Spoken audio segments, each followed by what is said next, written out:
Bonsoir à toutes et à tous, merci de nous retrouver ce soir. Nous sommes à Arzeu dans la wilaya d'Oran et plus spécialement au niveau de la station de dessalement d'eau de mer construite ou mise en service en 2006.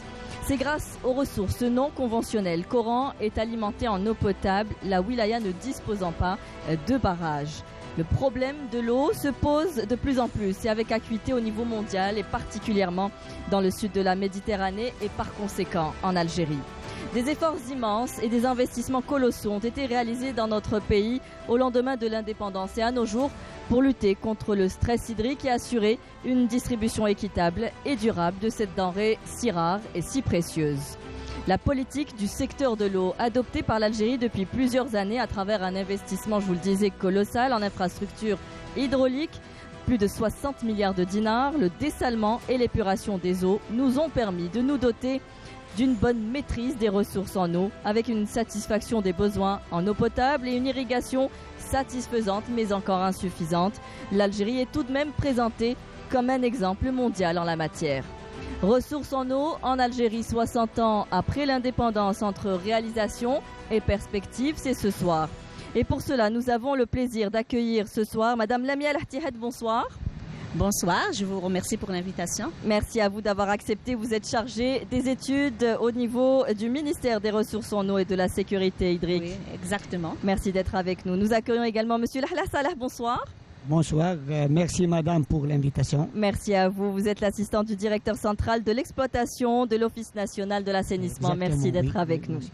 Monsieur Zamish Sofiane, bonsoir. Vous êtes le directeur de développement et d'engineering AEC. Merci de nous recevoir chez vous ce soir.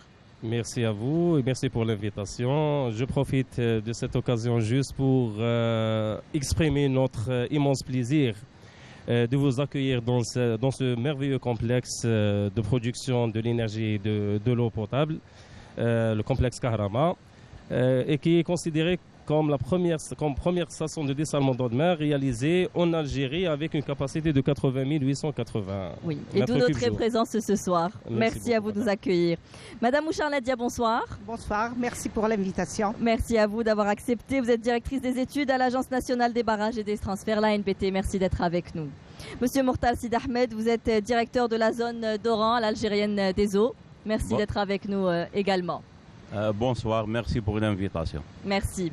Alors avant d'ouvrir le débat aujourd'hui, on va parler donc des principales réalisations, du parcours réalisé dans le secteur de l'eau en Algérie au lendemain de l'indépendance jusqu'à nos jours. Mais d'abord, je vous propose de revenir en images sur les principales réalisations opérées par l'Algérie depuis ces 60 dernières années. Le sujet est réalisé Hasna Zouberi. Le stress hydrique a mené l'Algérie à prendre plusieurs mesures ces dernières années.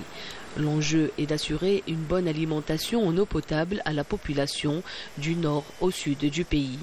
Les derniers conseils des ministres ont mis l'accent sur la réalisation de nouvelles stations de dessalement d'eau de mer. Le littoral de l'Algérie compte aujourd'hui 21 stations de dessalement d'eau de mer réparties sur les 14 wilayas côtières, alors que d'autres sont en construction. Elles fournissent aujourd'hui 17% de l'eau consommée dans le pays et alimentent 6 millions de personnes avec un volume de 2,6 millions de mètres cubes jour. Les wilayas concernés par le dessalement de l'eau de mer sont Chlef, Tlemcen, Béjaïa, Tizi Ouzou, Alger, Skikda, Annaba, Ain Temouchent et Mostaganem. D'autres stations sont également implantées à Oran, At-Tarf et Boumardès, sans oublier la wilaya de Tipaza. Ce programme d'urgence qui concerne la région ouest d'Alger consiste en la rénovation et l'extension des capacités de 4 stations monoblocs de dessalement d'eau de mer, à savoir Palm Beach, Astawali d'une capacité de 7500 m3 jour, et Ain Bnian d'une capacité de 10 000 m3 jour, Zeralda d'une capacité de 10 000 m3 jour, et enfin Bousmaïl d'une capacité de 10 000 m3 jour. La première étape, c'est le captage des eaux brutes, des eaux de mer.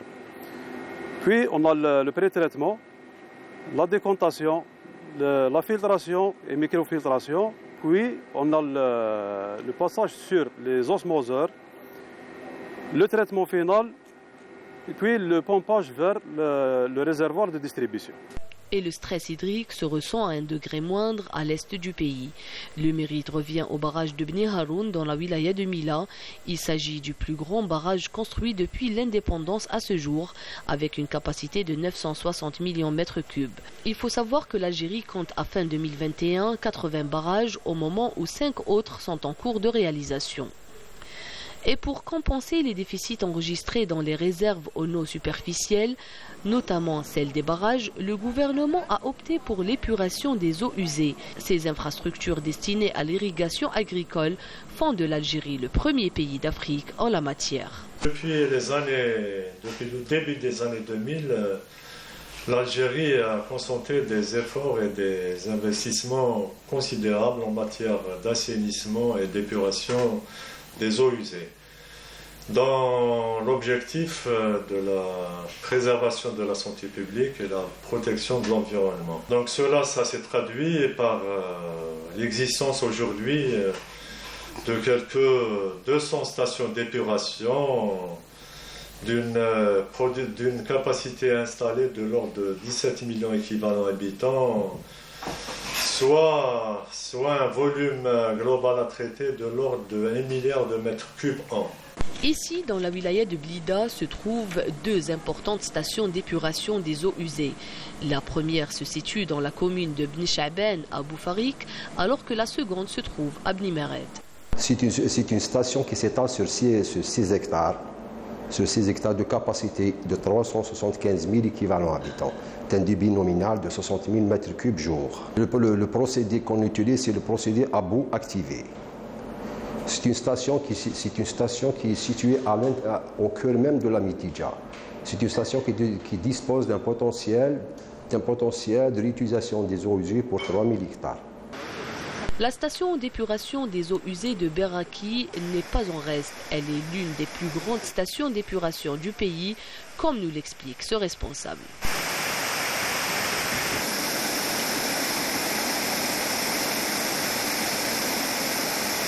La station d'épuration de Beraki a été conçue dans les années 80. La première tranche qui traite 150 000 m3 jour est opérationnelle depuis des années.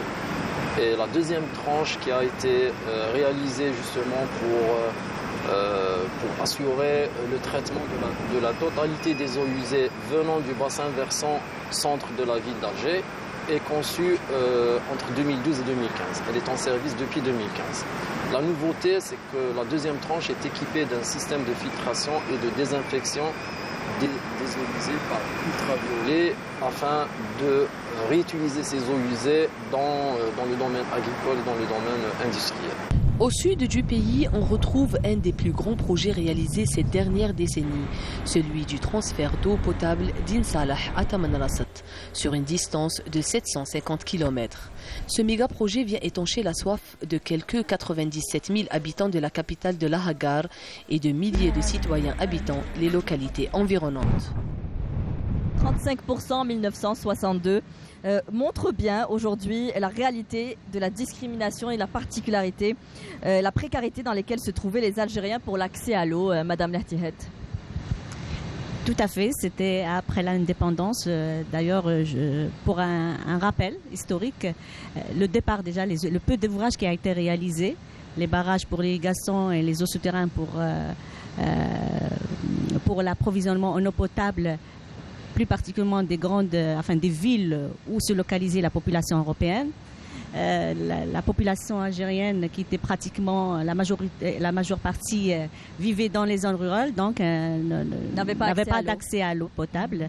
Et là, juste après l'indépendance, donc c'était un challenge. Donc il fallait, d'ailleurs, après le départ des techniciens et des ingénieurs européens, que les agents qui étaient sur place, là, ils essayaient de maintenir en exploitation le service au niveau pendant cette période, en 1963. Et pendant la même période, donc la nouvelle République algérienne, donc ils ont décidé de former des ingénieurs à l'étranger. Oui. Et dès leur retour, donc ils ont pris les choses en main. Il y a eu quelques petits projets pour mettre en place un vrai service public en continu et une équité dans la distribution d'eau potable, il fallait lancer des grandes études et il fallait aussi commencer par la reconnaissance de la ressource en eau existante en Algérie. Absolument. Et puis après, donc, il y a eu... On va développer tout cela. Voilà. On va rester d'abord sur cette année 62. Voilà. Le challenge était énorme. Hein.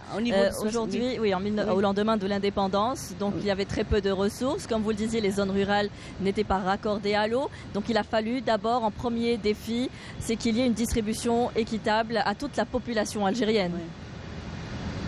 Bien sûr, c'est-à-dire on peut présenter quelques critères pour la distribution de l'eau. Par exemple, en 1962, les gens, 35% était le taux de raccordement. À partir des années 2000, le taux il est passé à 78%. L'année 2020, on est à 98%. Donc la majorité de la population elle est raccordée au réseau de l'AOP.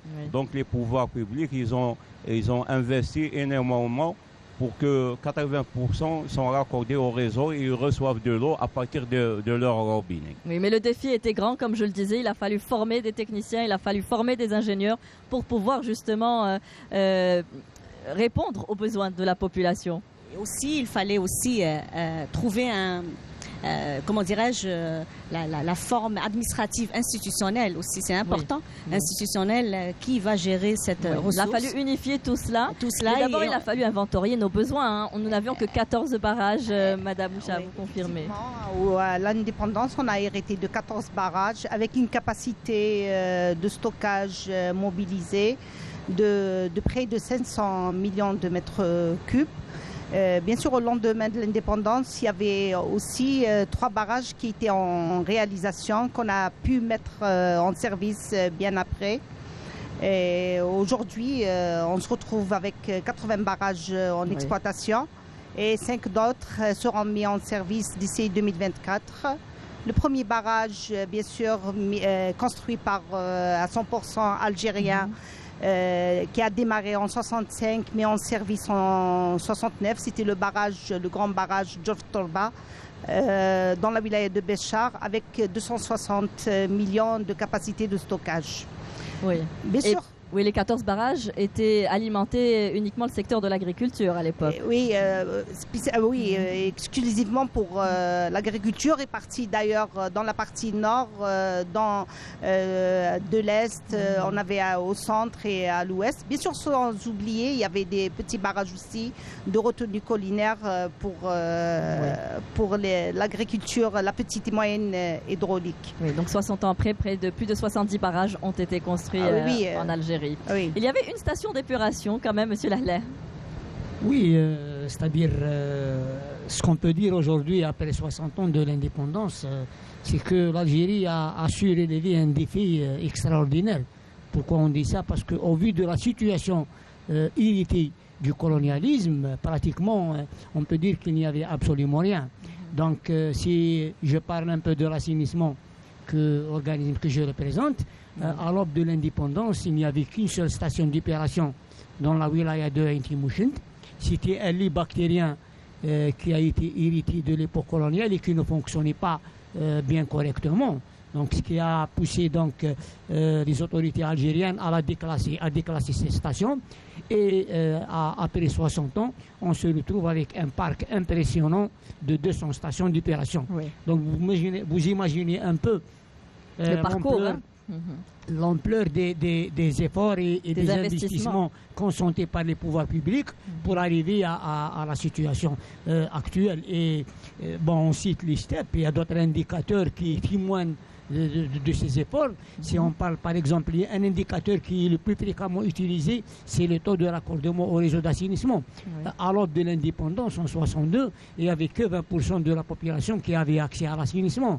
Donc si on compte 9 millions d'habitants algériens, il y avait pratiquement moins de 2 millions d'habitants qui étaient raccordés au réseau d'assainissement. Aujourd'hui, on se retrouve à 94% de taux de raccordement et 100% dans les régions urbaines. Donc il y a de grands efforts qui ont été faits. dans la réalisation des systèmes d'assainissement, des stations d'épuration et même dans la lutte contre les inondations.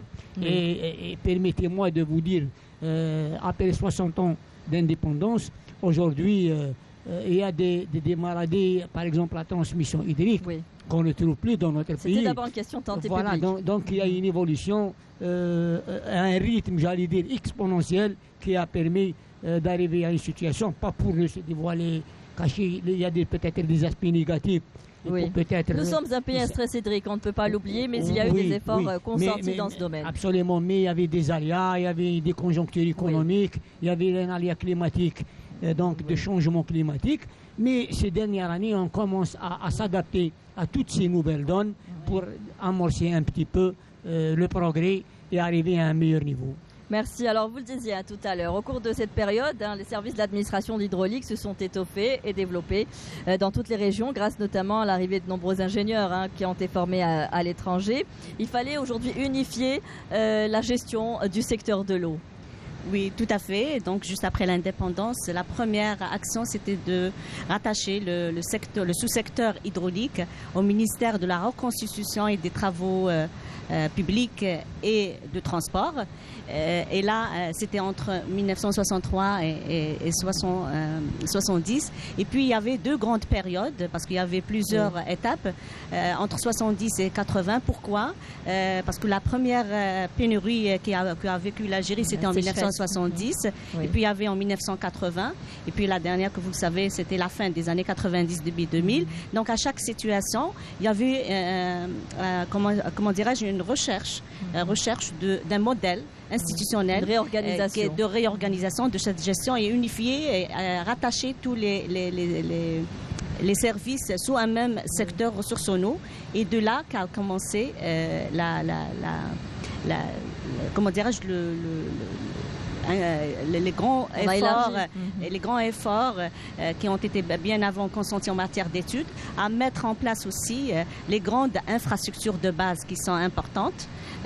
Donc la mise en place de ces grandes infrastructures de base qui a pu un petit peu aider le secteur en ce moment à aller à l'avant et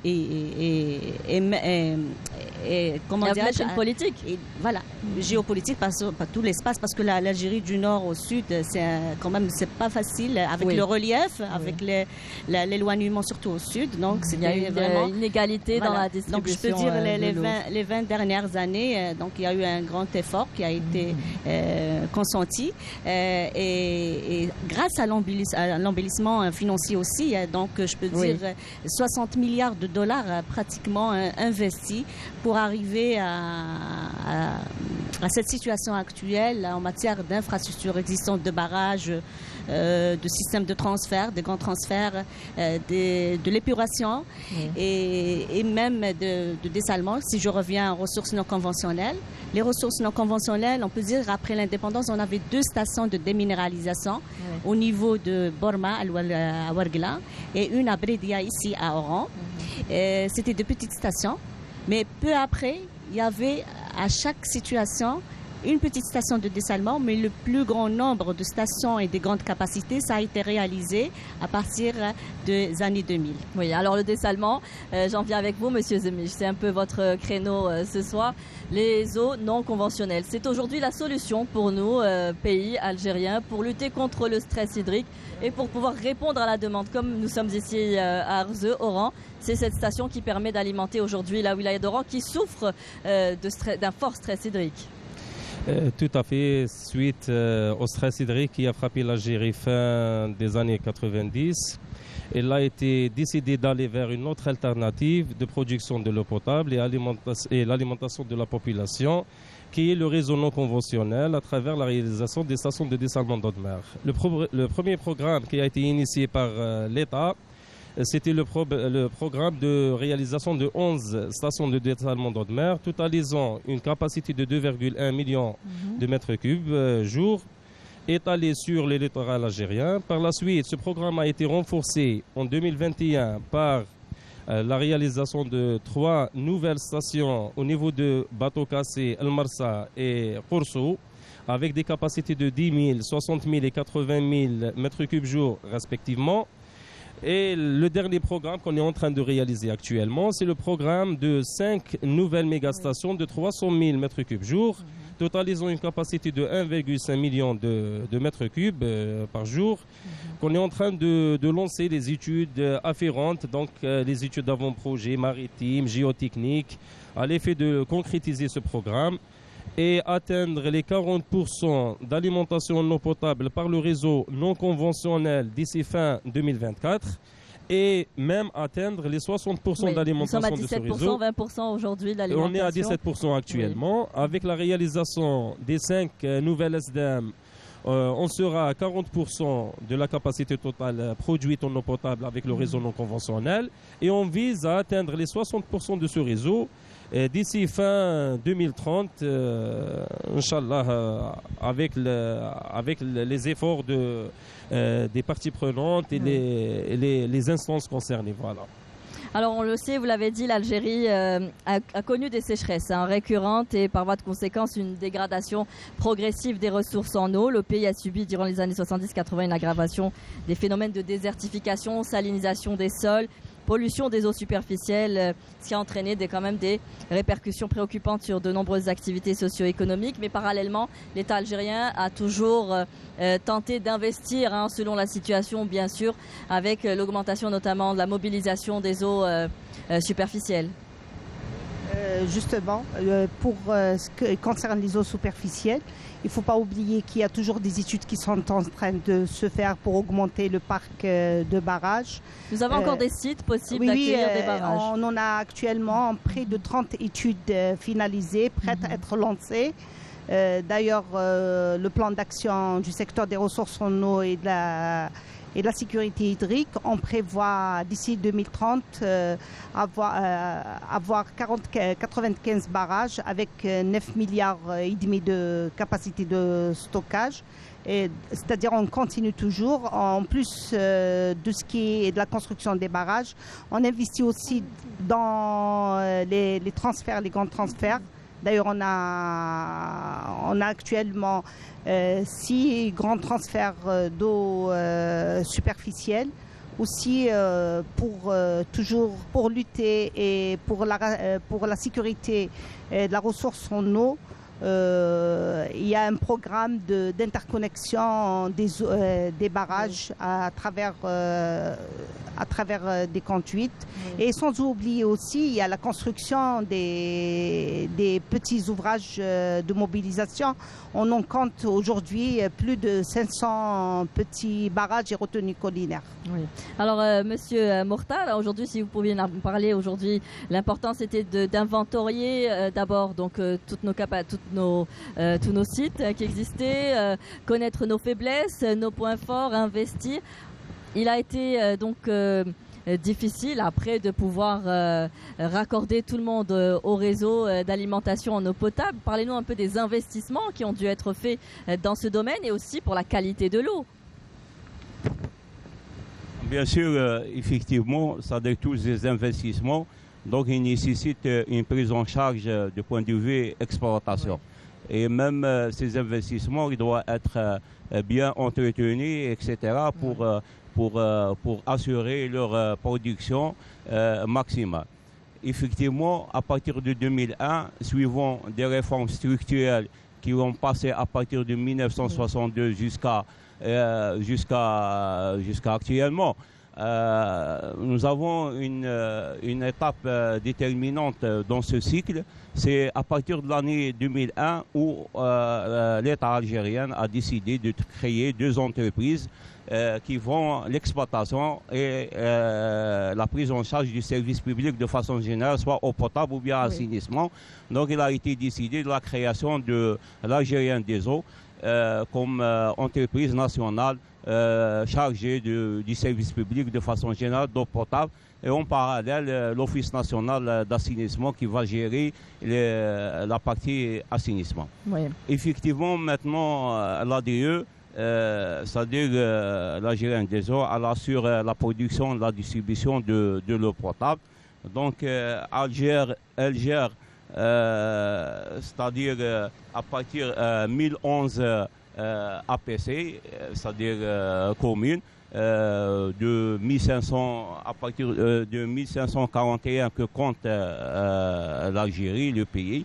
Donc sur les 1011, donc nous avons 59 communes vont en gros et 123 APC ou bien communes sont gérées par filiales de l'ADE. C'est les SPA, les 3 SPA, Seyal, Seyor à Oran, Seyal à Alger et Seyako à Constantine. Donc, et les 348 qui restent sont gérés à partir des collectivités locales, les APC. Oui. Donc, le PAC de l'ADE, ces infrastructures, donc elles gèrent plus de 3004 forages et puits. Les stations de traitement, ils sont dans le nombre, c'est-à-dire 104 stations de traitement. Les stations de déminéralisation sont dans le monobloc de petite capacité, donc 7 stations. Et les stations de déminéralisation, 24 stations. Et les stations pour le lavement de fer, ils sont de nombre de 2.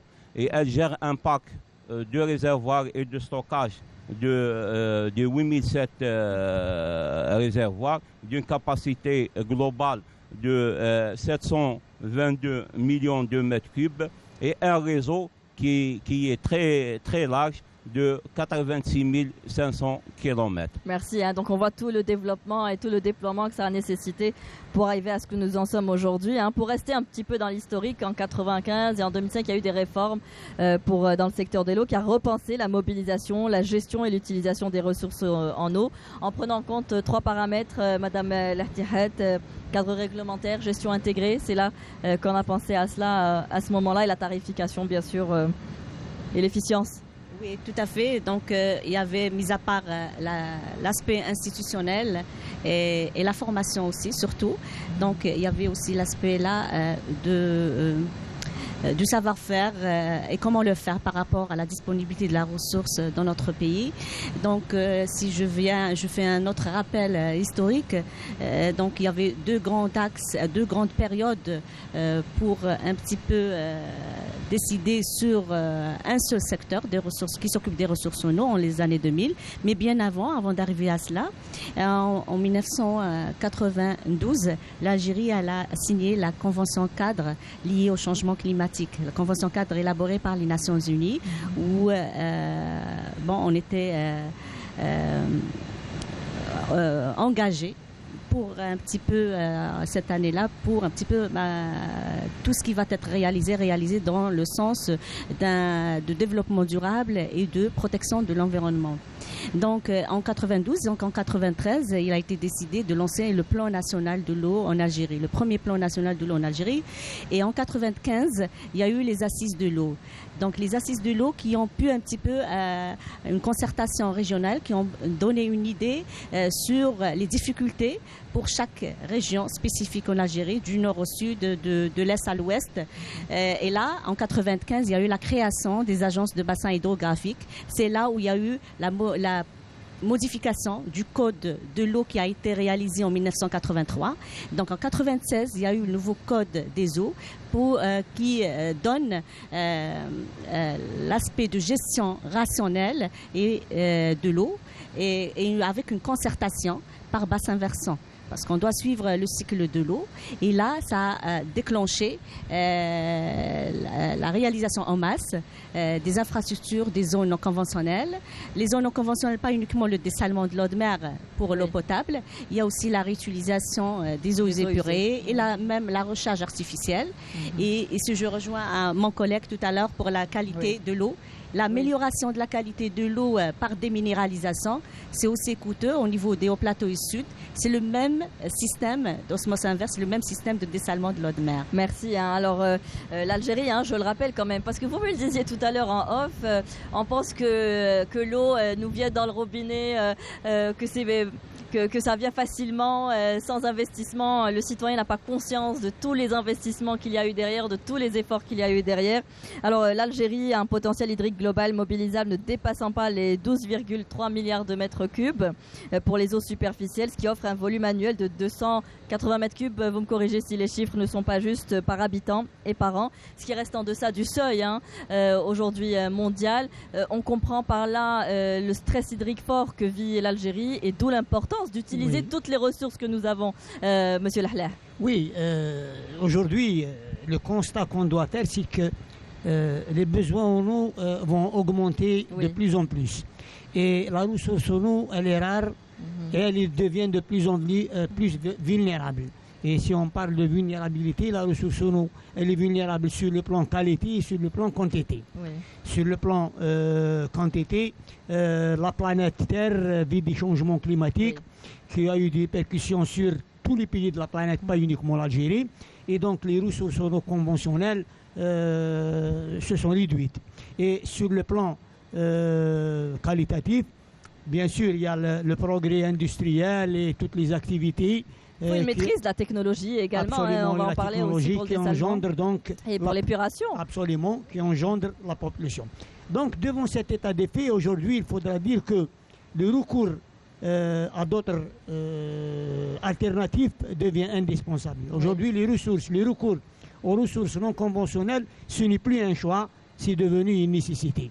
Oui. Le dessalement, mes collègues peut-être en parleront plus, mais pour la réutilisation des eaux usées et épurées, je crois qu'avec le parc de stations d'opération que nous avons 200 stations d'épuration que nous disposons aujourd'hui, qui est en nombre de 200 stations, ces stations d'opération peuvent présenter un potentiel intéressant à valoriser.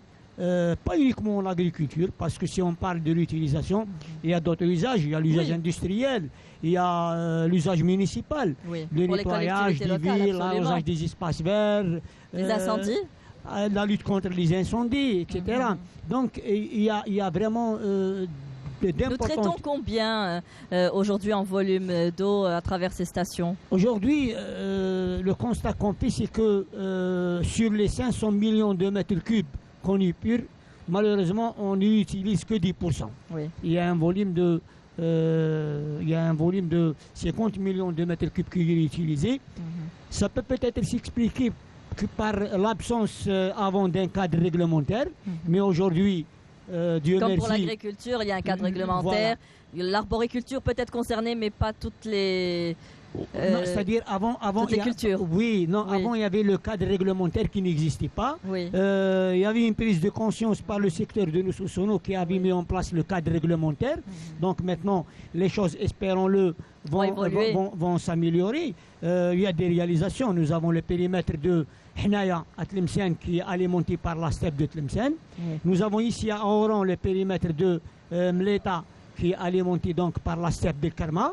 Il faudra aussi ajouter que cette lenteur dans l'amélioration de ce volet est aussi peut-être due au fait que dans le passé, lorsqu'on réalisait des stations d'épuration, la vision était strictement environnementale, santé publique, dans un souci de protection de l'environnement. Il n'y avait pas cette notion de réutilisation.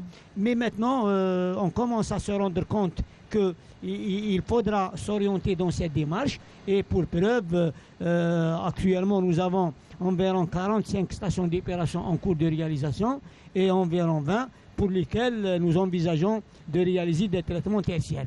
Un traitement tertiaire, c'est quoi? C'est un traitement qui permet d'aboutir à une eau épurée qui peut être utilisée à tous les types de cultures. Dans certains pays, elle est même traitée à un point où on peut même l'utiliser comme eau potable, comme pour la consommation. On arrivera Inch'Allah un jour, mais aujourd'hui, le niveau de traitement qui existe au niveau de la majorité de nos steppes ne permet pas une irrigation non restrictive. Mais avec l'installation des traitements tertiaires On va en revenir sur les projections et les traitements des tertiaires, c'est-à-dire qu'une meilleure épuration des eaux usées qui permettront d'élargir un peu leur réutilisation. Pour le dessalement de mer, nous avons 11 stations, nous avons 5 en cours de réalisation. Il a fallu une maîtrise de la technologie. Aujourd'hui, on a quand même cette maîtrise. Nous pouvons être fiers d'avoir acquis cette maîtrise. Nous pouvons même, pourquoi pas, investir d'autres pays africains et faire partager notre expérience, même pour l'épuration des eaux usées, Monsieur Zimbich. Tout à fait, par rapport à la maîtrise de technologie. Donc, AEC, elle a déjà fêté ses 20 ans d'expérience dans le dessalement d'eau de mer. Donc, elle a été créée en 2001 pour promouvoir les projets d'envergure, notamment les projets de dessalement d'eau de mer. Oui. Le montage initial des projets, c'était le BOT. Donc, c'était des partenariats avec des partenaires étrangers, des firmes internationales qui maîtrisent cette technologie de dessalement d'eau de mer et qui détiennent ce savoir-faire. Par la suite, la nouvelle stratégie de AEC est penchée vers un autre montage qui est le montage EPC. Donc, c'est des réalisations là où AEC est le maître d'ouvrage dans cette chaîne de production. Donc, AEC, à partir des 11 stations de dessalement d'eau de mer et en notamment les 3 stations du programme d'urgence avec les 5 mégastations, est devenu le maître d'ouvrage dans ces réalisations.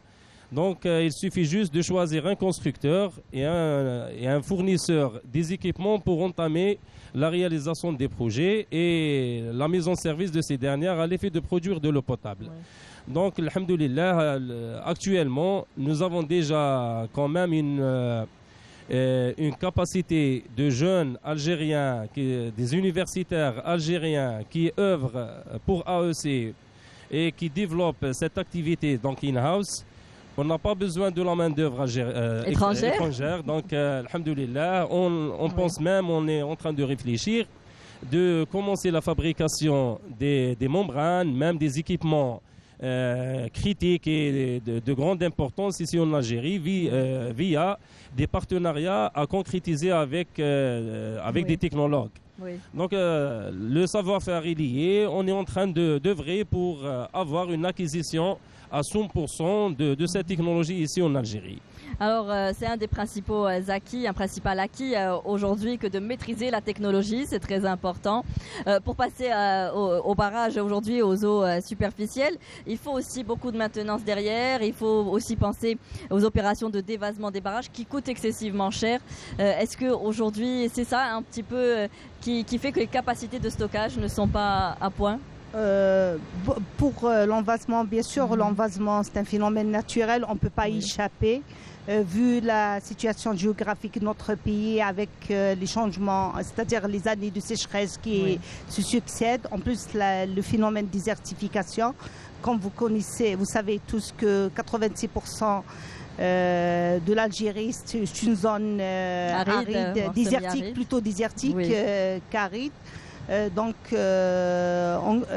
l'envasement des barrages, aujourd'hui on est à 15% d'envasement au niveau des 80 barrages. Vous savez bien qu'on a plus de 17 barrages qui ont un âge supérieur à 50 ans. En plus, on a aussi 2 barrages qui dépassent les 100 années d'existence. On continue toujours à lutter contre ce phénomène par des opérations curatives, c'est-à-dire avec tout ce qui est reboisement, curage et vidange, quand on peut, bien sûr. Vous savez, ces dernières années, depuis 2016, on n'a pas eu beaucoup d'apports. Donc, les chasses d'eau par la vidange de fond, elles sont vraiment rares. Donc tout ce qui est, on est sur des opérations de dévasement curatif. Depuis l'indépendance, il y a eu 4 campagnes en 88, 2014, 2016. On en est actuellement sur une nouvelle opération pour 10 barrages pour pouvoir récupérer 45 millions de capacité. C'est pas suffisant, mais on essaie toujours. Cela coûte excessivement cher. Il faut rappeler que c'est des opérations qui demandent d'un lourd financement. Oui, pour un mètre cube d'eau, un mètre cube de vase extrait d'un barrage, il faut 3 fois plus d'eau. Aussi, il y a un autre problème qui se pose, c'est l'absence des zones de rejet de cette phase.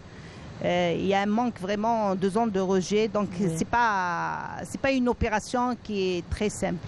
Oui, monsieur Lahla.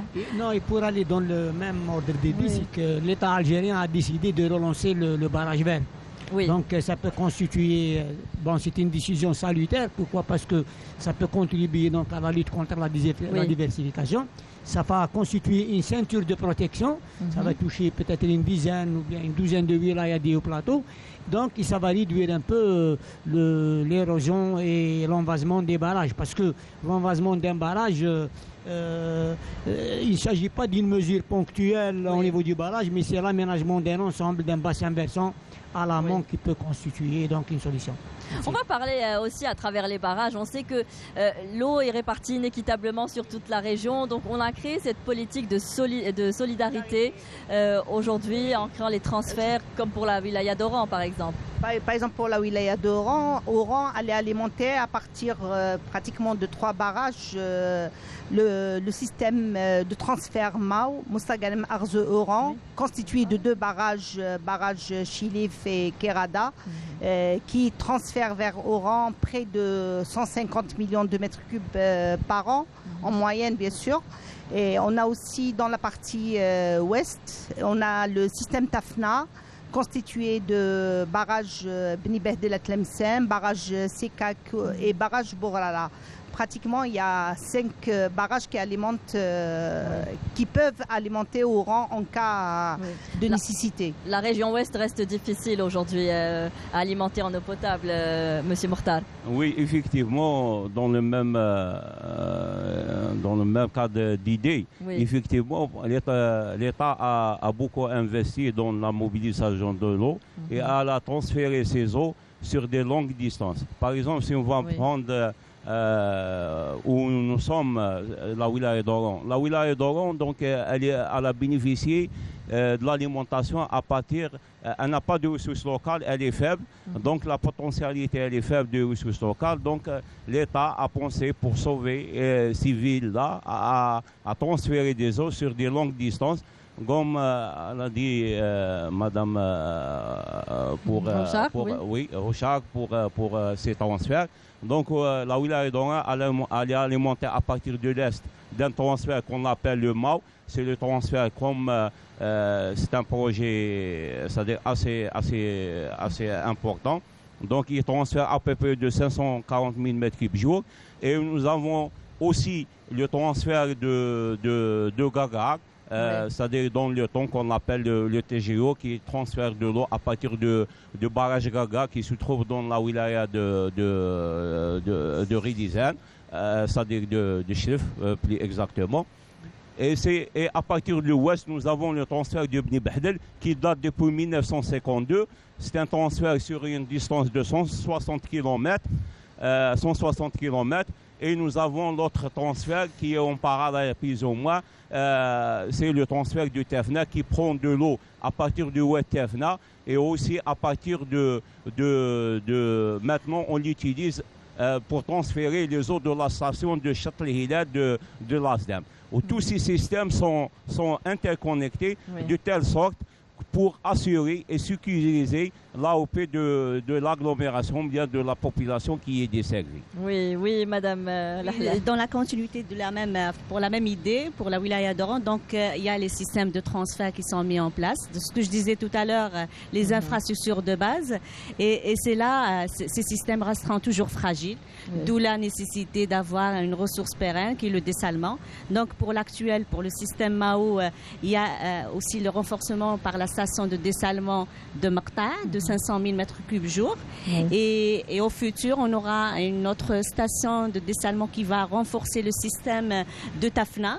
Et c'est celle de Cap Blanc qui va avoir une capacité de 300 000 m3 jour. C'est une des stations qui est inscrite dans le programme 2021-2024 du programme actuellement qui est en cours de lancement.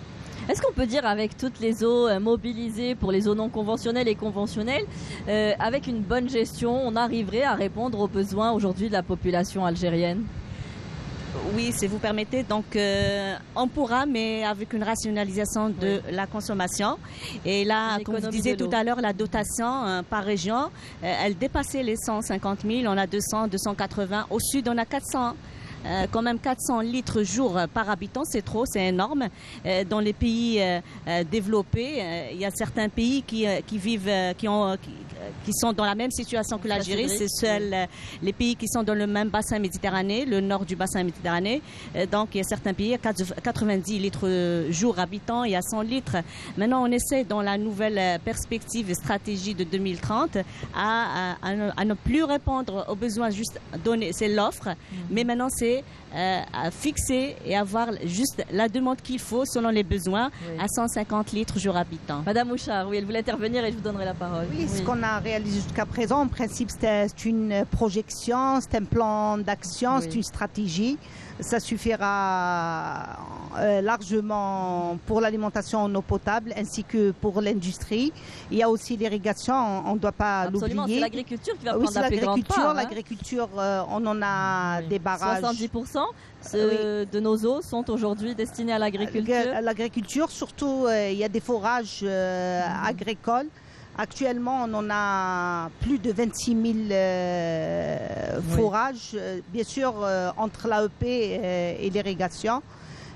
Donc, comme l'a déjà avancé Mme Lehtihat, il faut juste une rationalisation et une économie de cette denrée. Et puis, il y a même un programme pour les zones frontalières. Aujourd'hui, pour les forages, on a repris également des forages à ce niveau-là. C'est-à-dire les forages... Il y a un programme aussi pour les zones frontalières, pour améliorer aujourd'hui pour l'irrigation. Il y a des forages, il y a aussi des transferts à partir de l'Albien. Il y a 4 transferts qui sont en étude. Les eaux souterraines. Oui. Transfert du sud vers le nord, il y a 5 plutôt transferts. 3, ils sont en étude avant projet détaillé. Oui. Alors, on a tendance à croire que le dessalement d'eau de mer, c'est uniquement pour approvisionner les wilayas côtières, mais cela peut aller plus loin et toucher d'autres régions. Est-ce que le transfert peut aller plus loin? Oui, ça a été prévu dans le programme de dessalement d'eau de mer d'aller vers 150 km à l'intérieur du pays. Oui. Donc on va produire au niveau du littoral algérien, mais cette capacité va être transférée à 150 km à l'intérieur du pays dans une deuxième étape de ce programme. Oui. Monsieur Lahla, vous vouliez intervenir tout à l'heure. Juste, madame, répondre à votre question, c'est qu'aujourd'hui, il y a, si j'allais dire, il y a un constat qu'il faudra faire. L'Algérie est un pays pauvre en eau. Il faut le dire. Oui. Il faut le dire. Pourquoi? Parce que on peut garantir 500 mètres cubes par habitant par an. C'est très au-dessus du seuil minimum fixé par la Banque mondiale. 1000 mètres cubes et nous sommes à 300 mètres cubes à peu près. Donc l'Algérie est un pays pauvre en eau. C'est une réalité qu'il faut regarder en face et qu'il faudra faire en sorte d'atténuer un peu le problème. Et la sécurité hydrique, on parle de dessalement. On est situé dans un climat aride et semi-aride, donc caractérisé par une irrégularité spatio-temporelle des précipitations. Donc la pluviométrie n'est pas répartie équitablement aussi bien en temps et en espace. Et ça a été aggravé par les changements climatiques. Oui. Donc les changements climatiques ont réduit nos potentialités en eau de surface. Et donc l'augmentation de la population. Absolument. Et avec la croissance démographique. Oui. Donc les efforts de recourir à d'autres ressources telles que le dessalement de l'eau de mer et faire un effort dans la réutilisation doit être aussi accompagné par une prise de conscience réelle de la société civile et des citoyens algériens. De la formation, de la communication. Sur la formation, sur la communication et considérer l'eau aujourd'hui comme étant un bien économique. C'est un bien qui coûte de l'argent. Oui, rapidement s'il vous plaît, puisqu'on arrive presque ce que je voulais rajouter par rapport à la vision actuelle par le dessalement. Avant, c'était le dessalement au niveau de certaines villes. Maintenant, comme il a dit M. Zamiche, on passe à 150 km pour arriver au plateau, c'est-à-dire, et même dessalement je dirais le dessalement des eaux saumâtres. Même le sud, il n'est pas épargné. Donc, on a le développement agricole qui va se faire au niveau du sud. Et on va utiliser énormément de stations de déminéralisation, que ce soit pour l'eau potable, pour améliorer la qualité, et même pour l'irrigation. Oui, Madame Houchard, vous vouliez intervenir? Toujours dans cette stratégie, pour le dissellement, on peut atteindre indirectement les autres régions par la réaffectation des barrages à l'agriculture. Donc, on préserve les eaux superficielles pour l'agriculture. Donc, forcément, il y aura un apport supplémentaire. Oui. Vous savez, il y a 52 barrages mixtes entre l'AEP et l'irrigation. Ils se trouvent pratiquement tous dans la frange nord de l'Algérie. Soit on arrive à satisfaire toute cette région avec le dessalement, bien sûr, avec les forages aussi. Il faut pas, les forages qu'on avait réalisés, on ne va pas les abandonner. Donc, toute cette eau sera réaffectée à l'irrigation.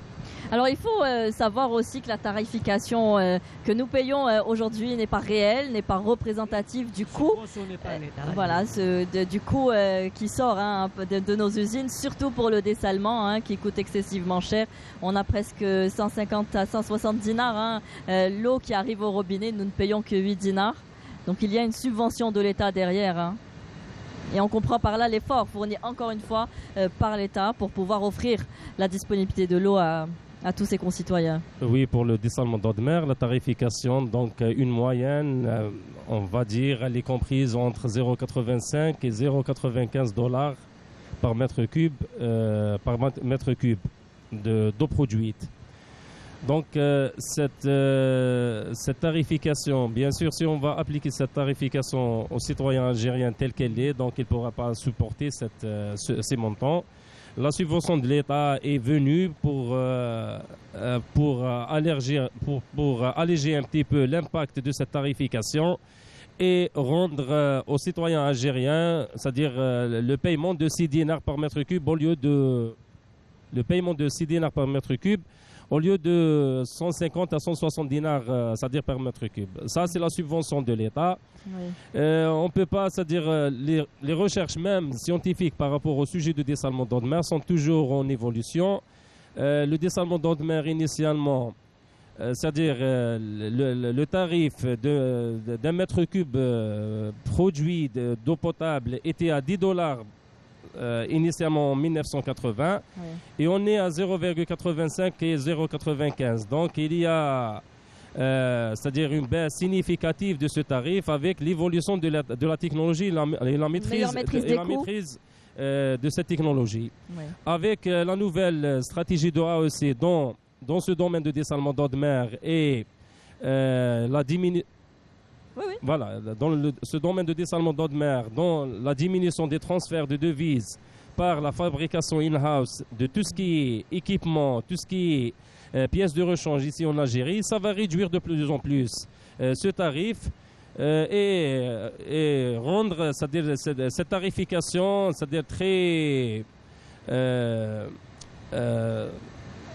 simple et très facile à assumer par le citoyen algérien. Voilà. Oui. Alors il y a aussi des efforts à fournir au niveau des pertes aujourd'hui de l'eau potable, de nos eaux. Il y a une perte de 40%. Il faudrait aujourd'hui pouvoir réduire ce chiffre, Monsieur Mortar. Oui, effectivement. Quelles sont les projections à l'avenir dans ce domaine?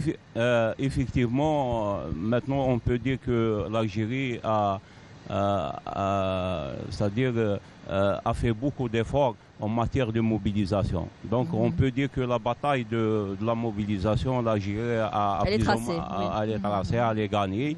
Maintenant tous les efforts doivent être consentis pour l'utilisation rationnelle de cette eau qui nous revient très cher. Oui. Donc c'est pourquoi l'Algérien des eaux a tracé un programme assez important pour la lutte contre la déperdition, soit physique par la réparation des fuites, ou bien par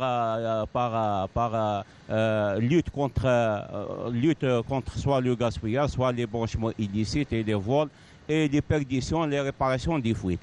Donc c'est pourquoi tous les efforts doivent être consentis pour rationaliser et lutter contre la déperdition pour que ces 40% qui sont de perte à partir de la mobilisation, elles seront récupérées et d'une part, c'est-à-dire préserver cette ressource. Très bien, Madame Lahlah, pardon.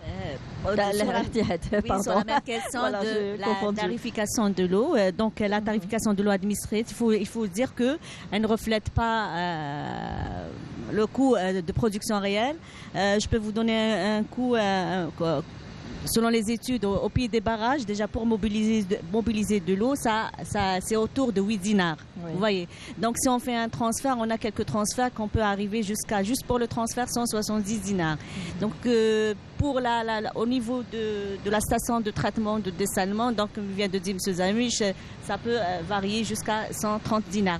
Donc si on fait le calcul, le tarif, le coût réel, le coût réel de production de l'eau, ça dépend dans quelle région, sur quel système et quelles sont les ressources types de ressources mobilisées.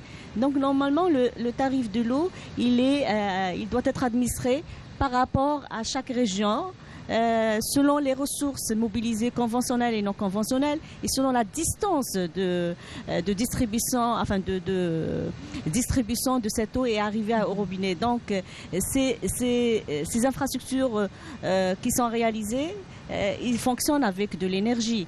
Donc le 6 dinars 30 là, le mètre cube d'eau, il ne reflète même pas il ne couvre même pas la facture de Sonalgaz en énergie et il ne couvre même pas les travaux d'entretien et de maintenance de tout ce qui est infrastructure et réseau pour éviter ces fuites. Oui. On a aussi les eaux souterraines, on n'en a pas parlé, on l'avait un petit peu brièvement survolé sur la nappe albienne. On sait qu'il y a une source importante de 50 milliards de mètres cubes. Aujourd'hui, il y a une solidarité peut-être régionale entre la Tunisie et la Libye pour son utilisation. Aujourd'hui, on tend à rationaliser cette eau parce qu'elle n'est pas renouvelable. Mais aujourd'hui, quelle est son utilisation à notre niveau? Effectivement, l'Albien n'est pas renouvelable. Aujourd'hui, on compte les études, c'est-à-dire d'après les études, on a 10 milliards potentiels qui peuvent être exploités. Ces eaux sont utilisées au sud, principalement, bien sûr, le transfert à Insalah, Tamana, c'est un transfert pour l'alimentation en eau potable. Aussi, elles sont beaucoup utilisées pour l'agriculture. Et il y a la solidarité interrégion. Donc, comme je disais tout à l'heure, il y a des études sur des transferts à partir du sud de la DAP albienne jusqu'au plateau. Il y a deux à l'est, de Rabdaïa ils vont jusqu'à de Beskra, Sila et Betna. De Rabdaïa toujours jusqu'à Tiaret, un autre de Djelfa jusqu'à Tiaret, et on a un autre à l'extrême ouest de la région de Béchar jusqu'à Saïda. Alors aujourd'hui, on comprend à travers cette émission combien l'eau est rare et précieuse chez nous et que tout est bon à prendre pour pouvoir la collecter. Pourquoi n'allons-nous pas vers la collecte des eaux pluviales en ville ? Est-ce que c'est en projection? Est-ce qu'on projette de le faire? Et même dans les cités, à travers des bâches à eau, il y a moyen aussi d'interagir ou d'agir à ce niveau. Oui, ça fait partie de les perspectives futures entre 2025 et 2030 et ça rentre dans le cadre de l'économie de l'eau. On parle des économies. Donc plusieurs au niveau de l'économie par rapport à l'éradication des fuites et des pertes d'eau, l'économie par la préservation de la ressource souterraine et superficielle. Donc c'est la vision maintenant, utilisation des ressources superficielles à partir de l'eau dessalée et l'eau usée épurée qui est non conventionnelle et essayer de préserver les eaux souterraines pour les générations futures et aussi la collecte des eaux pluviales. Il faut aussi mettre aussi les infrastructures de base.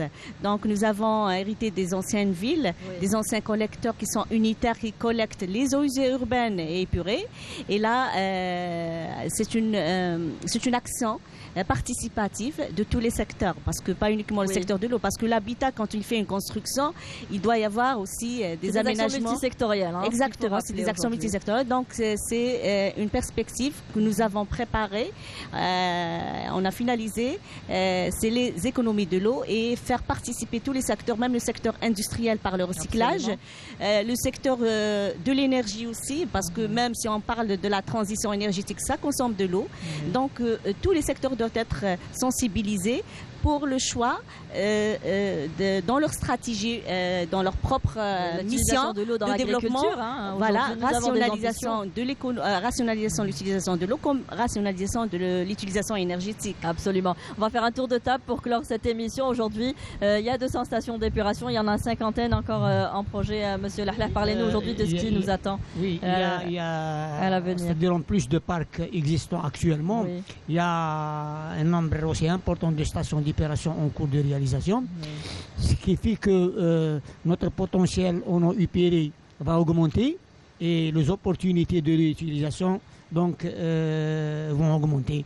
Maintenant, il faut mettre en place cette synergie, cette coordination intersectorielle, parce que nous, en tant que secteur des ressources en eau, on fournit de l'eau upérée, mais maintenant aux utilisateurs, aux industriels, aux agriculteurs, on doit se mettre autour d'une table pour un petit peu mettre en place un cadre qui va organiser tout ça. Je voudrais juste ajouter autre chose. Si on parlait de réalisation, aujourd'hui nous disposons d'outils de planification en Algérie.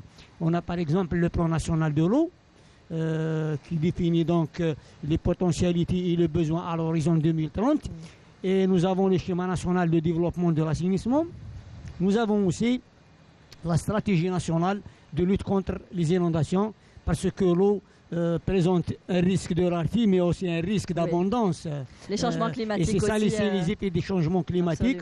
C'est l'apparition de ce qu'on appelle les phénomènes extrêmes. Donc on voit des épisodes récurrents de sécheresse. Si vous vous souvenez bien, en Algérie, on a vécu presque 11 à 12 mois sans ongues de pluie. Et puis il y a eu des inondations avec des événements brutaux et soudains qui ont provoqué des inondations. Et donc tous ces outils de planification ont intégré donc cette nouvelle donne qui est les changements climatiques et qui est les sécheresses. Et je termine par dire qu'il y a beaucoup de choses qui ont été faites et il y a beaucoup de choses qui restent à faire. Voilà, merci beaucoup. Pour le dessalement d'eau de mer, on veut atteindre les 60% d'utilisation pour la ressource en eau potable d'ici 2030. Il y a 5 wilayas pilotes, on va le rappeler, pour les 5 stations de dessalement qui ont été retenues dans le plan d'urgence. Voilà, par rapport au programme des 5 stations de dessalement, il s'agit de la wilaya de Taraf, la wilaya de Bjaya, Boumerdes, Tipaza et Oran. Par rapport à la concrétisation de ce programme, il est à noter que nous avons déjà procédé à la clôture, au démarrage des travaux de clôture des sites de Taraf, de Béjaïa et de Boumerdes. Et nous avons déjà lancé l'ouverture des chantiers dans ces 3 sites. Qui nécessite une enveloppe financière de combien L'investissement est de combien aujourd'hui pour le dessalement d'eau de mer? Bon, approximativement dans les 350 millions jusqu'à 400 millions de dollars par station. Voilà. Oui. Je termine le tour de table, Madame Lahtihad, et je terminerai avec vous. Donc 80 barrages, 5 en cours de réalisation et d'autres sites retenus pour de futurs barrages, Madame Oucha. Actuellement 80 barrages pour 8 milliards 600 de capacité. On arrivera à 2024 à 9 milliards avec la mise en service des 5 barrages en construction. À terme 2030, on arrivera à 95 barrages avec une capacité de 9 milliards 500. Toujours pour rejoindre ce qu'il a dit tout à l'heure, M. Lahlah, à la lutte contre les inondations. Il ne faut pas oublier aussi, l'Algérie a construit des barrages de protection contre les inondations.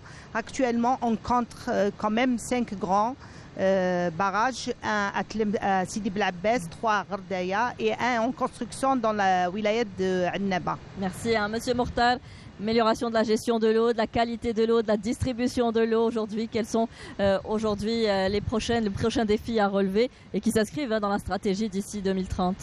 Bien sûr, effectivement, nous, comme j'ai déjà expliqué, donc, c'est-à-dire la mobilisation, plus ou moins, nous sommes, c'est-à-dire on a fait des pas gigantesques en matière de mobilisation.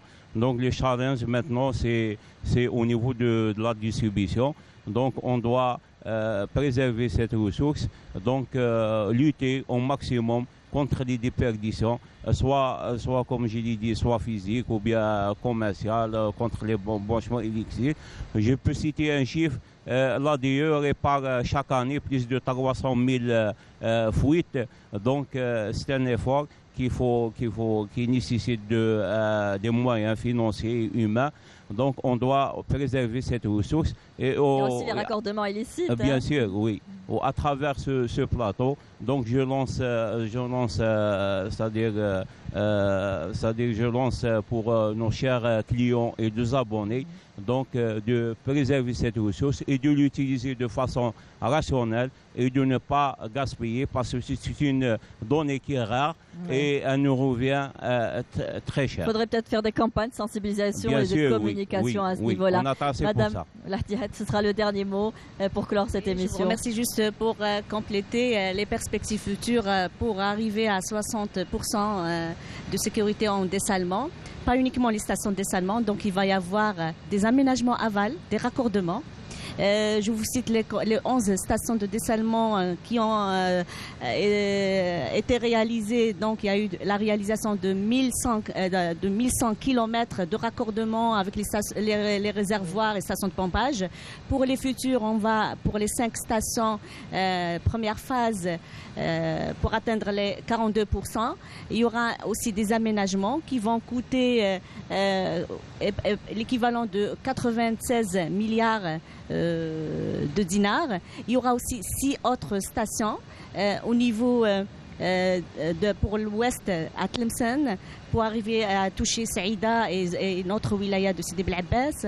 Il y aura une autre station à Mostaganem côté est pour aussi toucher d'autres wilayas à l'intérieur. Ashlef, une autre pour d'autres wilayas des hauts plateaux. Donc c'est une sécurisation de l'eau pour les wilayas côtières et un renforcement des systèmes existants hydrauliques via les transferts des eaux superficielles et souterraines par le dessalement qui vient du nord. On améliorera la distribution de l'eau et de l'alimentation en eau potable de la population à hauteur de combien d'ici 2030? Quelles sont nos prévisions? Donc chaque wilaya, pour la wilaya, je vous cite le cas, par exemple, nous sommes à Lorani, on arrivera, si on réalise Cap Blanc, y compris les stations existantes, on arrivera à 97% Oran qui va être alimenté à partir de dessalement et via le système de Tafna, donc on va alimenter les autres wilayas de Relizane et de Mascara qui vont arriver entre 50 à 55%. Ain Timouchent qui est actuellement une station de dessalement Benissaf située à Ain Timouchent et qui alimente actuellement aussi Oran Ouest à 50%. Donc on va réaffecter cette ressource, elle sera alimentée à 100% de dessalement. Pour le centre l'Algérois, donc Alger, elle sera alimentée à 70% à 72% de dessalement. Blida qui est situé au plateau 55%. Il y aura aussi Tizi Ouzou. Du côté de Béjaïa, on arrivera jusqu'à Sétif et autres wilayas comme Bouira et autres. Donc à Skikda, pas à Skikda, mais plutôt à Tarf.